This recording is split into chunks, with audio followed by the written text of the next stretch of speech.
ભારત અનંત ઊર્જાનું કેન્દ્ર સ્થાન. આ દેશ છે રિન્યુએબલ એનર્જીની ગ્લોબલ લીડરશિપનો, જેના પાયામાં વિચાર છે સસ્ટેનેબિલિટી અને ગ્રીન ગ્રોથનો. વન સન, વન વર્લ્ડ, વન ગ્રીડ. આદરણીય વડાપ્રધાન શ્રી નરેન્દ્રભાઈ મોદીજીના નેતૃત્વમાં ભારત આજે રિન્યુએબલ એનર્જી ક્ષેત્રે ગ્લોબલ હબ તરીકે ઉભરી રહ્યો છે.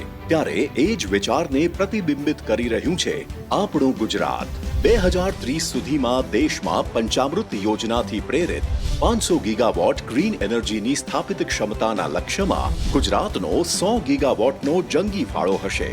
દેશના અમૃતકાળમાં મોદીજીના વિઝન અને ગુજરાતના મુખ્યમંત્રી શ્રી ભૂપેન્દ્રભાઈ પટેલના નેતૃત્વમાં ગુજરાતમાં થવા જઈ રહી છે આરી ઇન્વેસ્ટ 2024 એડિશન 4. દેશ વિદેશના સ્ટેક હોલ્ડર્સ,